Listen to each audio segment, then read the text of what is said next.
Good morning, everybody. So some of you are starting to trickle in. So if you'd like to put in the chat where you're coming from, just to give me an idea, while we're waiting for people to come in. We'll wait a couple of minutes and then we'll get started.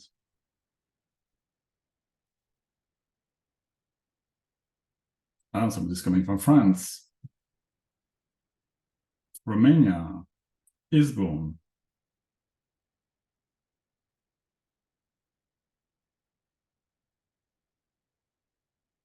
Somebody from London, welcome.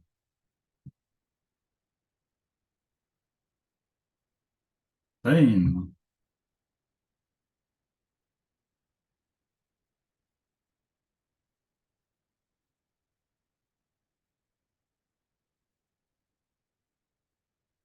We'll just wait for one more minute and then we'll make a start so I don't let you hang on too long.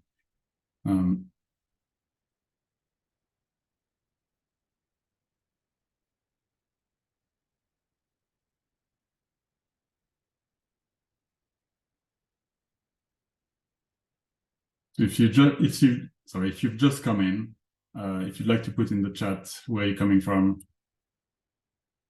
it's just interesting to see where participants are, coming from.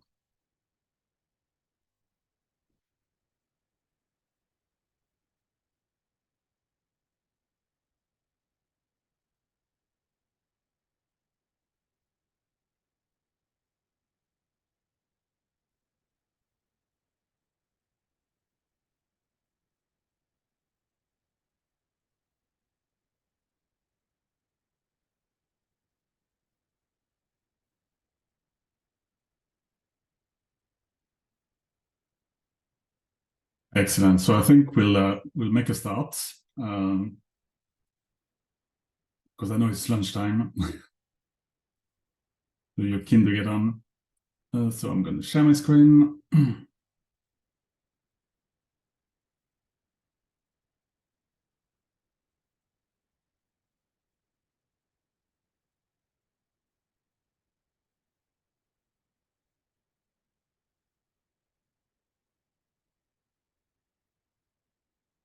Wait, I think I've kind of messed it up. So just to give me a minute.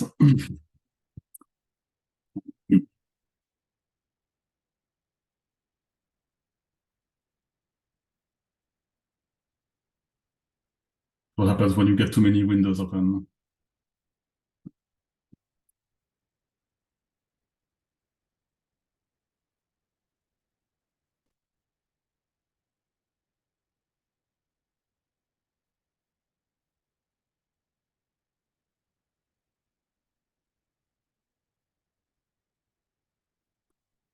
Okay, so there you go. So good afternoon and welcome everyone.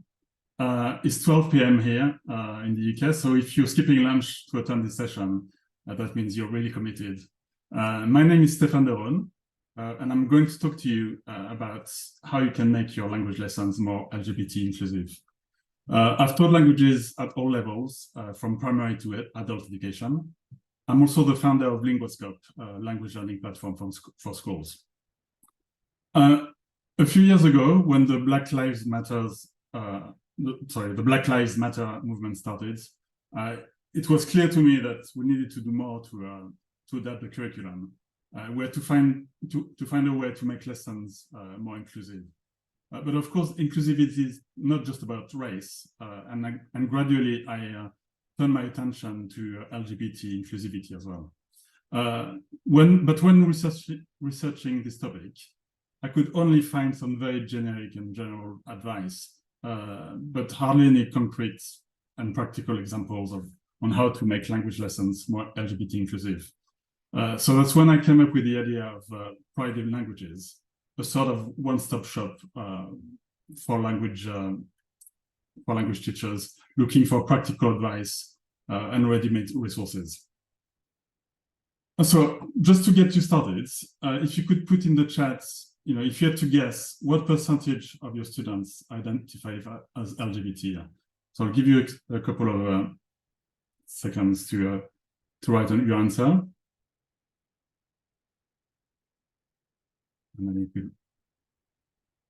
will slides. So those are actually the percentages. So the students you are teaching now, over 1 in 5 identify as LGBT, which is really quite a high proportion, I would say. So, it will be difficult to ignore that 1 in 5 students are LGBT and not to cater for the students. So I think we have a real responsibility. And I think those numbers are really an eye-opener for a lot of people.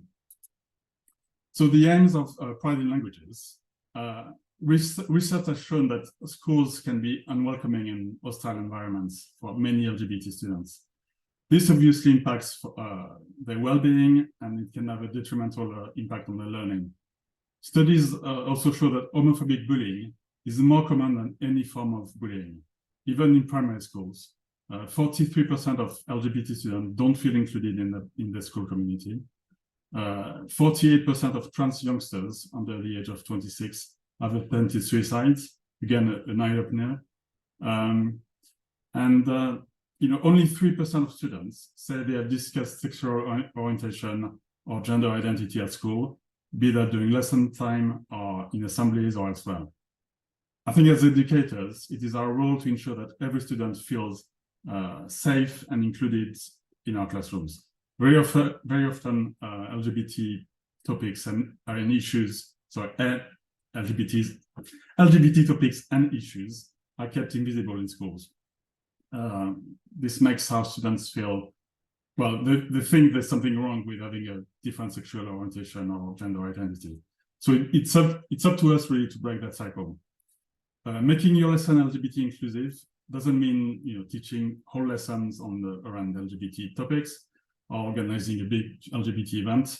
I think it's important to keep it simple and build on what you already are doing. Just ensure your resources are relevant to LGBT members of your class. Little changes really can have a big impact. So just to address the terminology, there's loads of acronyms floating around, LGBT, LGBTQ+, QI+, and so on. I think it's in this presentation, I've chosen to stick with LGBT for simplicity's sake. It's also the most commonly used acronym. I personally think that longer acronym can be confusing for a lot of people.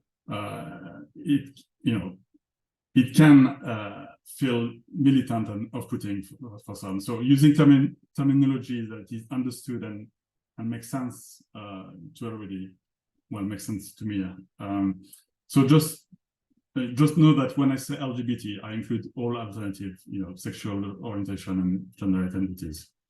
So interestingly, Liz Truss, our former Prime Minister and who used to be Minister for Women and Equalities, used to refer to LGB. She refused to say the T because for her, trans doesn't belong to, doesn't require the same rights as LGBT members, which is quite worrying when you think she was Minister for Equalities. But whatever terminology you use, make sure you're comfortable with the terminology. But just know that I'm just going to stick with LGBT, but I'm not, I'm not choosing to ignore their identities. So just in case you don't know, the I, for example, stands for intersex. The A after I stands for asexual, and the 2S means two spirits. And two spirit is a term that used for indigenous people who feel they have both female and male spirits. And it's really an umbrella term for many people now use for same-sex attraction and a wider array of gender diversity. So there you go. So there's a very important piece of legislation, which I'm sure you're aware of in the UK, is the Equality Act 2010.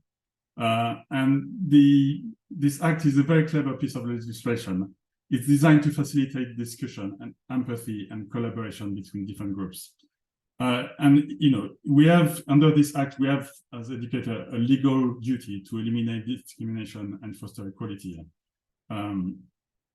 So there are protected characteristics under this act. So there's you can't discriminate against age, marital status, disability, pregnancy, race, religion, gender, and sexual orientation. And it's very important to know that there's no hierarchy of equality. So each characteristic is equally important under the law, and each of them is equally protected. So top tips to get you started. So don't overcomplicate things. Keep things simple. Delivering an inclusive curriculum is simply about ensuring that LGBT feel included in what you're teaching, whether in short examples or as the focus of a lesson or a piece of work. LGBT, remember what's important. LGBT people are part of every section of society. So discussing LGBT issues will prevent LGBT people from feeling isolated. It will reduce homophobic and biphobic and transphobic bullying, and prepare all students for life in the modern world. Spot opportunities. So, you can save a lot of time and resources by looking for opportunities to adjust what you already have. There's no need to reinvent the wheel. So there's no need to, develop a lot of new content. You can just adapt what you already have. An LGBT inclusive curriculum doesn't need to involve telling people everything there is to know about LGBT people and issues. Just highlight relevant things as and when they come up. Of course, you need to support your staff if you're head of department or line manager. Help staff with additional training and support. Assist them with any LGBT-related vocabulary they're unsure of. For example, do they know the difference between transgender and transsexual? That's still something that's not clear to everybody. And support them to use language that is inclusive of LGBT people. And bring staff together really to discuss ideas, identify areas of the curriculum suitable for LGBT content, and share lesson plans. You can provide ways for people to fit in their own suggestions on how they feel you can include LGBT issues in the curriculum, and so on. It's really important, to link your inclusive curriculum work to your school's broader work to tackle bullying, celebrate difference. So, for example, you can create displays, use assemblies to send a clear signal that your school is a place where everyone is accepted and without exception. So, what we can do. So there's some very simple thing you can start doing from tomorrow. Classroom and corridor displays, for example. You can make your classroom and corridor, department corridor, visibly LGBT-friendly environment using flags, posters, displays. You can, for example, teach non-binary pronouns when they exist in the languages you teach, as well as neutral adjective endings. So I'll show you an example of that later on. Look out for gendered language, and whenever possible, use gender-neutral terms. For example, you can talk about parents rather than say mother or father. Challenge norms of masculinity and femininity by using a diverse range of people in your resources. Again, I'll show you examples of all of that later on. Also, be your authentic self. By being open about your own identity and experiences, you can create a more inclusive environment for your students. When you're in a school where teachers are not comfortable coming out and talking about who they are, I think there is a problem, essentially. Imagine how students feel if teachers themselves cannot be their true selves. So some example of displays you can do. So this one, if you go on Twitter, there's MFL_SWEFC. It's a school that have come up with brilliant displays, so you can kind of get some inspiration from that. There's another school. Again, you can follow them on Twitter. They do a lot for around LGBT issues as well. So they're all really brilliant displays. You can get some inspiration from. So there are some websites you can get some posters. So this one is from Schools Art UK. So you can get a lot of posters for LGBT History Month. There are also posters from the Stonewall websites. So if you just go on their website and look for curriculum resources, you'll find those. And use, inclusive language. So if you look at this little cartoon, hi, I'm Latino, hi, I'm Latina. Of course, students, we don't identify as one or the other gender or gender fluids. You can, for example, you could use that cartoon to ask the student, what do you think we can do if a person doesn't identify? So they can come up with solutions. You can give them some pointers as well. Maybe, use a different letter than A and O. Maybe use a E or X. So they can come up with their own solutions, and then you can give them, you can explain to them what people are using in Spain or Spanish-speaking countries. So, you can teach non-binary pronouns, like in French, you get yel, in Spanish, elle, German, sie, with asterisks. Teach gender-neutral adjective endings. Again, I'll let you look at the examples. And you can start the discussion by asking students how they might refer to a non-binary sibling. If they are to describe, what their sibling doesn't identify as one or the other gender. And you can introduce when asking students to introduce themselves in the target language, teach them the sentence. The pronouns I use are, for example, in French, les pronoms que j'utilise sont il, lui, and so on. And when a student assumingly use the wrong adjective ending to talk about himself or herself, check you haven't wrongly assumed their gender identity before correcting them. So here's a short video I found on Instagram. It's just to show that people do use inclusive language, because sometimes there's some discussion. Do people really use yel in French? Well, they do, and it's not just artificially taught language.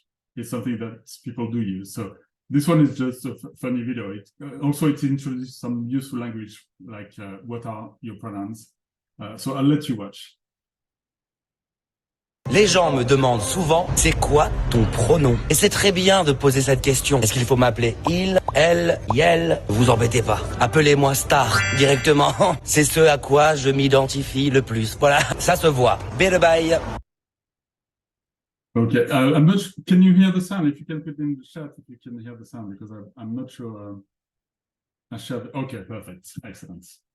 I didn't remember if I shared click the share sound button. Okay, next. Les gens me demandent souvent, c'est quoi?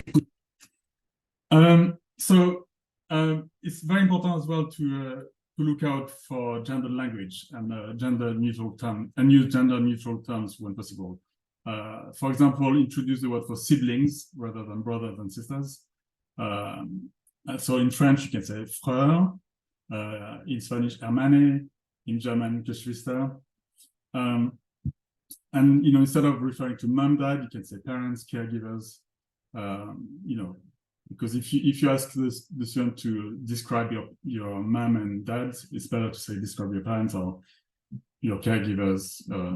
I think it's just more inclusive. And whenever possible, challenge norms of masculinity and femininity by using a diverse range of people and in your resources. For example, you can have an image of a male nurse or a female football player. Also, personalities like high stars who wear a lot of dresses and makeup and jewelry. So it's things that people are more and more accustomed to. So let's use it as much as possible. And expose your students to an abundance of LGBT role models. LGBT students need to be able to project themselves as healthy, happy, and accepting members of the community. Very often when we see, films or series on LGBT people, it's very often about their struggle. It's not very often about, how happy and fulfilled it can be. So it's very important to portray that as well. So you can feature authors, musicians, singers, painters, actors, politicians, and show that those people are part of society as a whole, and very happy and fulfilled. So here are some examples of characters you can use. So for example, you can say that when you cover Frida Kahlo, you can say she identified as woman and bisexual, and she was disabled and a woman of color. So there's lots of really good role models like that you can use for representation.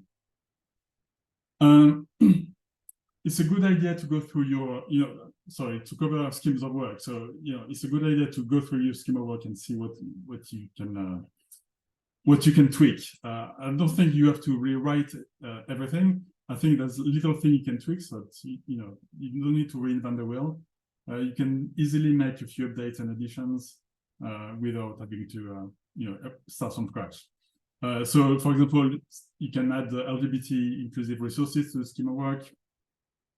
When relevant, feature same-sex couples, trans, non-binary, and gender non-conforming people in your activities. Either as text, for example, I live with my two moms, or as images or cartoons, featuring same-sex couples, or somebody with two moms or two dads, or something like that. Look out for gendered language and refer to people instead of men and women, parents instead of mother and father, as I was mentioned before, and include work by LGBT authors, artists, and so on. Mention and use LGBT, and use images, of LGBT personalities, for example, sports people. I was going to say sportsmen, sports people, singers, actors. Recommend LGBT books in the target language to your school library as well. That's very important. There's a whole range of resources available to students. It can be books. I'll give you some example of books in different languages at the end. And you can put a calendar of significant LGBT dates, for example, Diversity Week, Pride Month, and you can plan some events or activities around them. Include strategies to challenge negative remarks and stereotypes about LGBT people. So staff needs to consistently change those attitudes. Identify training needs within your department and seek out support from LGBT organizations. Again, I'll give you some example of organizations that can help. And okay. So if you're in the UK, you'll be familiar with Ofsted, which is the inspection body, and there are things that Ofsted will look at and will look for within your department, and schemes of work and lessons and so on. So there should be some visible signs around the school first, in corridors, classrooms, staff room, reception area. It can be posters, flags, displays, visible signs that your school is, inclusive. And that, bullying, homophobic, transphobic bullying, harassment, abuse are being recorded and dealt with. You've got policies in place to protect LGBT students and staff. And as I said, you have visible signs around the schools. They will also look at the availability and use of LGBT inclusive resources. That they will need to see that students are developing their understanding and appreciation of diversity, and engage with views, beliefs, opinions that are different from their own in considered ways. And that really, essentially, that LGBT students and staff are playing a highly positive role in an environment where difference is valued and nurtured. So resources. I would start with trying to identify areas of the curriculum that are conducive to introducing inclusive content. So, for example, colors. You can go with I'll show you some example of study the rainbow flags, for example. Family and relationship. Again, that's obvious. Describing themselves, clothes. People wear all sorts of clothes that are not gender specific nowadays. So you need to bear that in mind. A man can be wearing skirt or dress. And activities and sports, again, trying not to be stereotypical. Football players are not always men, and so on. Jobs, again, challenging stereotypes. So for colors, for example, we can study the different colors from the LGBT flag and see what each color represents. So let me just show you a quick video in French.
So this video, I think, is quite a lovely video to introduce, colors for him. You can play it at every level. Even with beginners, you play the video and they have to record all the colors they spot within the video and try. There's lots of language. There's a lot of cognates, so there's a lot of things they can understand even at beginner level. So I think it's quite a nice little video you can use to teach that topic. You'll find it on BFM TV, which is a news channel in France. And if you go on their website and if you Google, if you search for LGBT, I think you'll probably find this one. Okay, so family. There's a lot of things you can do to be inclusive. You can make sure that all the illustration you use, not all, but some of the illustration you use are inclusive. So, for example, here you get a couple with two moms. Here we've included people with disability, mixed race couples, single moms, single dads, and so on. So it's just important to, not just, inclusivity is about everything. It's not just about LGBT or race. We need to include everyone. Clothes, again, as I mentioned, we've got nowadays is very, very often you spot people, in the streets, men wearing skirts or dresses or, pearl necklaces. So, all those things are important for us to teach to our students. So we need to teach them the vocabulary, not just elle porte une robe, but it can be il porte une robe. Why not? So, using authentic resources is important in language learning. And, you need to incorporate LGBT themes into speaking, listening, reading, and writing activities. For example, you can use excerpts from books, articles, songs, music video clips, excerpts from films, TV adverts. I'll show you some examples. Some short clips from social media platforms. there's so many that are floating around. You can just save some and show them in the lessons. Paintings, photography, and it's just endless. So many authentic resources you can use. So I'll show you one TV ad. It's from McDonald's in France, and this one is great for teaching inclusivity. I'll show you if he wants to play.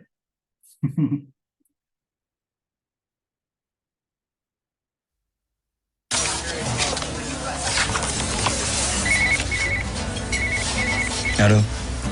Moi aussi je pensais à toi. Je regardais notre photo de classe. Toi aussi tu me manques.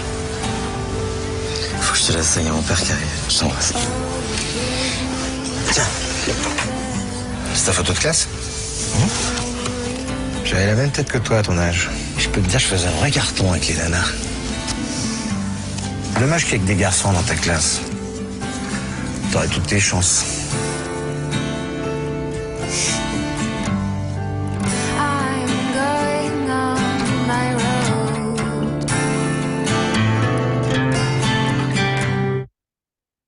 Again, authentic resource, and you've ticked the inclusivity box, so I think it's a great resource you can use in the lesson. Okay, so if you go on the Pride in Languages website, which is simply at linguascope.com/pride, so quite easy to remember, we've got some free worksheets in different languages, which you can download. And, it's very much a work in progress. So if you've got ideas of other topics we can cover, feel free to email us and with your suggestion, and we're quite happy to add new resources and posters or whatever you think would be very useful for you to include LGBT students. And there are some podcasts I can recommend. One is Pride and Progress, and it's two teachers who have various every week they've got various guests, and they discuss they amplify the voices of LGBT educators and celebrate, that's their pitch, and celebrate the power of diversity. And it's very, very interesting podcast to listen to. And another one is Making a History, and it's a series of interviews of various LGBT icons or people who have made history, people who've fought for their rights and so on. And it's very, very interesting as well. So that's really for you. It's not really for the lesson, I would say, unless you're teaching at A-level students. But I think that's just to educate yourself. I think it's very, very interesting. But Pride and Progress, they invite teachers, they invite personalities, celebrities, and I think it's just very, very interesting to listen to. Okay, and I mentioned some organizations you can seek out some help from. There's obviously Stonewall, very well known in the UK. They've got some curriculum guides for LGBT inclusivity. So just go on their website, it's all there. There's another one called Educate and Celebrate, who are helping schools to achieve their inclusion goals. And the other one is Just Like Us, and they've got loads of resources again on their website, and they can organize school talks. So they're all brilliant, places to go to and seek for some help from. There's some very good Facebook groups as well if you're on Facebook. One is LGBT in Schools, and it's a very good network of people.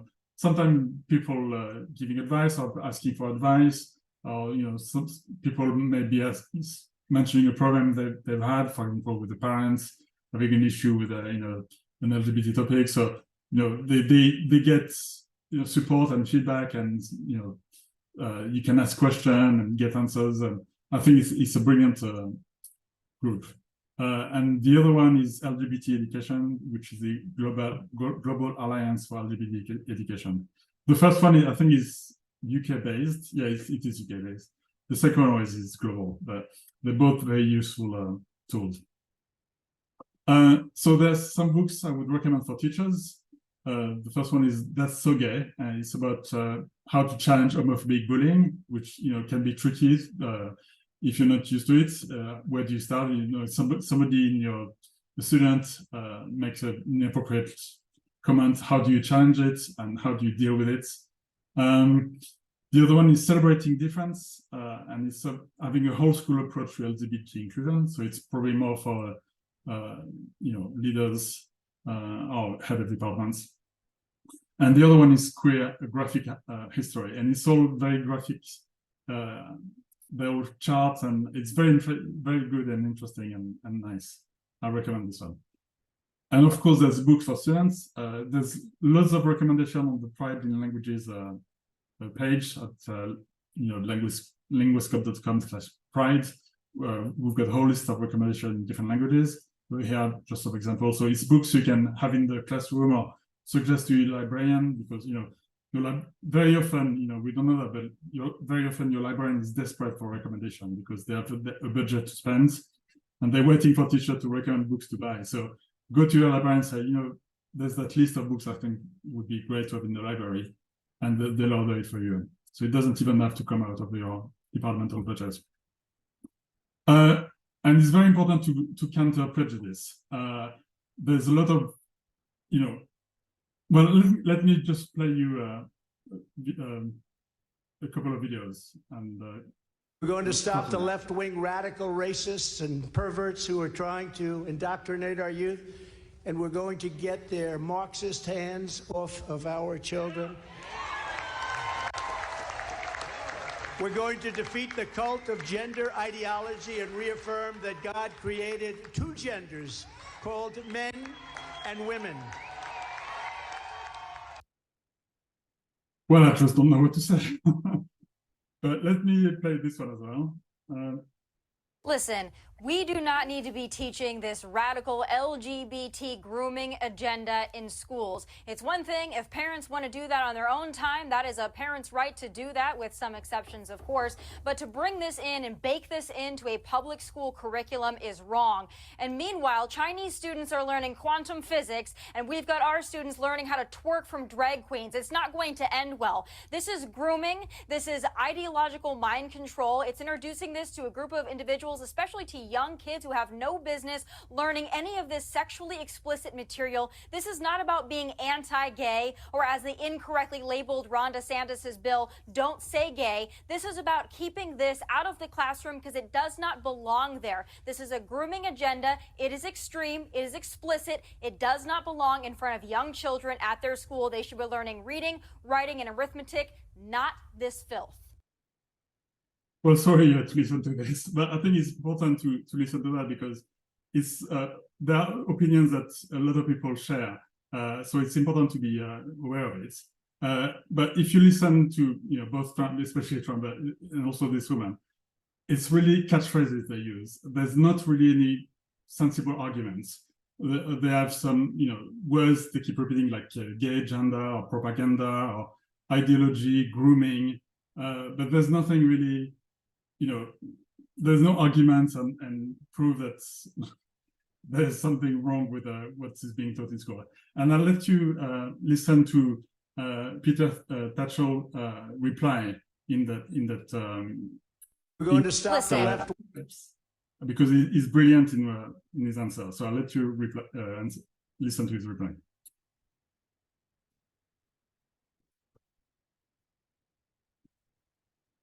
Well, here in Britain, we know from research that nearly half of all lesbian, gay, bisexual and transgender pupils in our schools have been bullied. Bullied, teased, sometimes subjected to physical violence, simply because of their sexuality or their gender identity. So this education in British schools is designed to combat bullying and to promote understanding and acceptance. None of the teaching in British schools is sexually explicit, nor is any of the material in United States schools. It is all about promoting understanding and tolerance. So what's just been said is a complete misrepresentation of the teaching, and I think that any parent would want their child to be brought up in a school where understanding and acceptance of difference is valued, where people are not bullied. And when it comes to teaching, the teaching is not about sex at a young age, it's about relationships. And the fact that some kids will be in married heterosexual families, some will be in single families, some will be in extended families, and some will be in same-sex families. It's all about different families that kids in our schools are part of. And of course, all those kids should feel loved and appreciated. The essence of this teaching is about love and respect for other people. It's not about sex at all. Yeah, I don't think I could have said it better. I think his answer is absolutely brilliant. It covers everything. Essentially, I think the problem a lot of people have is that we say homosexual or bisexual, and the word sexual is the problem. So, by saying it's not about, there's nothing about sex, if you're showing a picture of a gay couple, it's not about sex, because what's the difference between showing a picture of a gay couple or heterosexual couple? Is showing a picture of a heterosexual couple sexual? No, it isn't. So, it's really making that very fine difference and saying there is nothing, we're not grooming or teaching, nobody's being ever turned gay by being taught about gay issues, like you don't turn black by learning about Black history. It's just, a ridiculous argument. So very important, go back to Peter Tatchell, take his arguments. I think he's just brilliant in making the case for that.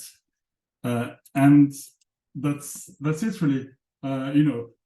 If you have any question, please do put them in either in the chat or in the Q&A. I'm happy to answer. Somebody mentioned, for example, in the US, it's very Christian and driven and anti-abortion and so on. So no surprise that, some students come from religious observant families, and I believe that being LGBT goes against their religion. So, some people will ask, how can I introduce LGBT identities in my classroom while respecting their beliefs, which is, a fair question. Well, firstly, bear in mind that, each faith is part of a spectrum of beliefs, and that within each religion, there are both more liberal and more conservative voices. Do not just consider the most conservative and radical orthodox voices as spokespeople of the religion, as this different position will often view LGBT in different ways. Secondly, remember that when teaching topics like gender and sexuality, we do not have to ask students about their opinions. Some might have strong opinions about the role of women in society, but you wouldn't consider not featuring women in your teaching, not to offend, the specific students. So it's the same about LGBT issues. We still, try to represent. It's about representation. It's not about anything else. Those students need to be represented, like women and disabled people and LGBT. Everybody's got to be represented. We can't segregate and not show things by fear of upsetting anyone. And this might also provide the opportunity to talk about how we can discuss issues and disagree while being respectful and mindful of the people we disagree with. Everybody's got their own opinion. There are some people I don't like, but it doesn't mean I'm going to be rude to them. So it's all about promoting and fostering a good relationship with everybody. And that's it for me. So if there's no other questions, I'm not sure there is, because the chat is going so fast, I can't really keep up. But if you have any question, do put them in the Q&A. I think it's be easier. No? Okay. Well, I think we'll finish here. But feel free to reach out to me on Twitter. I'm on X. Now we need to say X. I'm at Stéphane Deron, or you can reach me also at Linguoscope. And yeah, reach out to me on Twitter or by email if you like. And I'll be very happy to, and check out the website, linguoscope.com/pride. And it's freely, you don't have to be a subscriber. Everybody can access it. Okay, thank you so much, everybody. And enjoy the rest of the day and see you soon. Bye-bye, everyone.